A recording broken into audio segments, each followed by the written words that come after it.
Praise the lord. ప్రభువును రక్షకుడైన యేసుక్రీస్తు అతి పరిశుద్ధమైన నామమునకు మహిమ కలుగునుగాక. అందరికీ వందనాలండి. దేవుని కృపతో ఈరోజు మరొకసారి ఆయన పాద సన్నిధిలో మనం కలుసుకుంటే కృపనిచ్చిన ఆ సర్వోన్నతునికి కృతజ్ఞత వందనాలు. ఈరోజు దేవుడు మనకిస్తున్నటువంటి మాట వాగ్దానము 127వ కీర్తన మొదటి వచనములో, యెహోవా ఇల్లు కట్టించని ఎడల దాని కట్టువారి ప్రయాసము వ్యర్థమే, యెహోవా పట్టణమును కాపాడని ఎడల దాన్ని కావలి కాయువారు మేలుకొని ఉండుట వ్యర్థమే అని దేవుడి రోజు మనకు వాగ్దానం ఇచ్చి మాట్లాడుతున్నాడండి. ఆ మాట, యెహోవా ఇల్లు కట్టించని ఎడల దాన్ని కట్టువారి ప్రయాసము వ్యర్థమే అని మొదటి మాటగా సెలవిస్తున్నాడు. రెండవదిగా, యెహోవా పట్టణమును కాపాడని ఎడల దాన్ని కావలి కాయువారు మేల్కొని ఉండుట వ్యర్థమే అని రెండో మాటగా సెలవిస్తున్నాడు. కాబట్టి దేవాది దేవుడు యెహోవా ఇల్లు కట్టించని ఎడల దాన్ని కట్టువారి ప్రయాసము వ్యర్థమే అంటే ఇక్కడ ఇల్లు అని అంటే మన దేహానికి సాదృశ్యం కావచ్చు, లేక ఇంటికి 4 గోడల చేత నిర్మించబడి పైకప్పు ఉన్న ఇటుకలతో కట్టబడిన సిమెంట్తో కట్టబడిన ఇల్లు కూడా ఇల్లే కావచ్చు. కానీ దేవుడు ఇక్కడ ఇల్లుగా మనం తీసుకున్నాము అని అంటే ఈ ఇంటికి తీసుకోవడానికి కావాల్సిన ఏమేమి జాగ్రత్తలు తీసుకుంటామో అది ప్రపంచవ్యాప్తంగా అందరికీ తెలిసిన విషయమే. కానీ ఇక్కడ దేహం అనే ఇంటిని దేవుడు కట్టించని ఎడల అని ఇంటిని గురించి మాట్లాడితే, దేహాన్ని గురించి అది దేవుడు మాత్రమే తన వాక్యంలో మనకు చెప్పాలండి, వాక్యం మూలకంగా.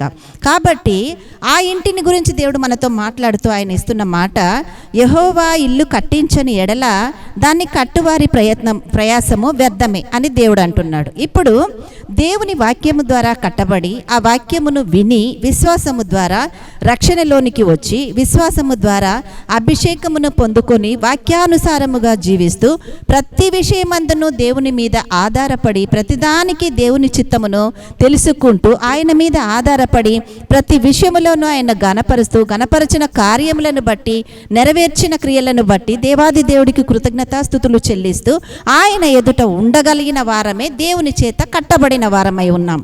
కాబట్టి దేవుడు సెలవిస్తున్న మాట, దాన్ని కట్టువారి ప్రయాసము వ్యర్థమే అంటే లోకానుసారముగా ఉండి లోకానుసారముగానే వచ్చి లోకానుసారముగానే వెళ్ళిపోతూ ఎందుకు వచ్చామో, ఏం చేయడానికి వచ్చామో, ఏం చేస్తున్నామో, ఎలా వెళ్ళిపోబోతున్నామో కూడా తెలియని స్థితిలో మనం ఉండిపోయాము అని అంటే ఏమైపోతుందండి?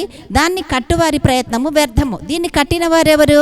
దేవుడే సమకూర్చి అన్నిటిని భూమి మీదకి నడిపించినప్పుడు ఈ ఇంటిని దేవుని కొరకు వాడకుండా, దేవుని చేత కట్టించబడకుండా ఇహలోకపరమైనటువంటి క్రియలతోనూ ఇహలోకపరమైన ఆచారములతోనూ ఇహలోకపరమైనటువంటి ఆలోచనలతోనూ పాపములతోనూ అయోగ్యతతోనూ మనము సంచరించి ఈ లోకములో జీవించినప్పుడు దేవుడు మనకిస్తున్నటువంటి ఆ వాగ్దానం ఏమై ఉందంటే, దాన్ని కట్టువారి ప్రయాసము వ్యర్థమే అంటే ఈ దేహానికి కావలసినవన్నీ నువ్వు ఎంతగా నువ్వు సిద్ధపాటు పడ్డప్పటికీ కూడా దేవుడు కట్టించని ఈ దేహము అంటే ఈ ఇల్లు ఎంత కట్టించినా అది వ్యర్థమే. కాబట్టి దేవుడు సెలవిస్తున్నాడు, దాన్ని కావలి కాయేవారు మేల్కొని ఉండుట వ్యర్థమే అంటే ఈ దేహము కొరకు కావలి కాయేవారు. కావలి కాయడం అని అంటే అండి ఈ దేహము మీద ఆధారపడి ఇందుకు దీనికి కావాల్సిన సర్వము సకలము అన్ని కాస్ట్లీగా సమకూర్చుకోవడము, నాకే ఉందని చూపించుకోవడం, నేనే చాలా గొప్పగా ఉన్నానని ఆ ఇతరుల ముందు కనబరుచుకుంటే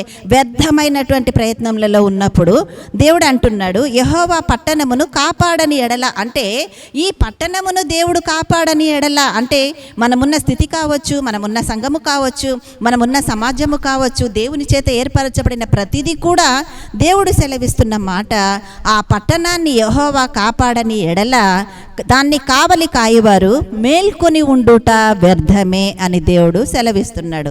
కాబట్టి ఈరోజు మన క్రియలు ఎలా ఉన్నాయి, మన స్వభావం ఎలా ఉంది, వాక్యానుసారముగా మనం దేవుని కృపలో వర్ధిల్లగలుగుతున్నామా, దేవుణ్ణి అనుసరించగలుగుతున్నామా? ఏ రోజైనా మనకు ఆలోచన వచ్చిందా మనం ఎలాంటి వారము, ఎక్కడి వారము, ఎందుకొరకు వచ్చిన వారము, ఏమై వెళ్ళనున్న వారము, ఎవరి కొరకు వెళ్ళనున్న వారము అని మనము దేవుని దగ్గర ప్రశ్నించుకుంటే మనల్ని దేవుడు ఏం చేసి ఉన్నాడండి? ఆయన ప్రతిష్ఠితాలయముగా మనల్ని మార్చుకొని ఇల్లు కట్టించని యెహోవా ఇల్లు కట్టించని ఎడల దాన్ని కట్టువారి ప్రయాసము వ్యర్థమే అంటే ఈ దేహానికి నువ్వు ఎన్ని చేసుకొని ఏం కట్టుకోవాలని చూసినా ఇందులో ఉన్న ఆత్మ దేవుని మీద ఆధారపడకుంటే, నీలో విశ్వాసము లేకుంటే, నువ్వు దేవుని కొరకు ఎదురు చూడకుంటే, నీ క్రియలన్నీ దేవునికి అప్పగించి దేవుడు చేయు కార్యముల కొరకు నువ్వు కనిపెట్టకుంటే కట్టువారి ప్రయత్నము వ్యర్థమే అని దేవుడు సెలవిస్తూ, యెహోవా పట్టణమును కాపాడని ఎడల, అంటే నీకున్న స్థితిగతులను దేవుడు కాపాడి విధముగా నిన్ను నీవు దేవునికి సమర్పించుకుంటే దాన్ని కావలి కాయువారు మేల్కొని ఉండుట వ్యర్థమే. అంటే లోకానుసారంగా దేవుని సన్నిధి సహవాసము నీలో లేకుండా నువ్వు ఏది చేసినా వ్యర్థమే వ్యర్థమే వ్యర్థమే అని దేవుడు అంటున్నాడు. కాబట్టి నువ్వు ఏ పని చేసినా, ఏ క్రియల్లో ఉన్నా, ఏ విధంగా ఉన్నా నువ్వు దేవుణ్ణి మహిమపరచాలి. ఈరోజు నిన్ను నీవు దేవునికి అప్పగించుకో, నిన్ను దేవుడు ఘనపరిచి ఆశీర్వదిస్తాడు. ఇటు కృప దేవుడు వాక్యం విన్న మనందరికీ అనుగ్రహించును గాక. ఆమేన్, ఆమేన్, ఆమేన్. హల్లెలూయా.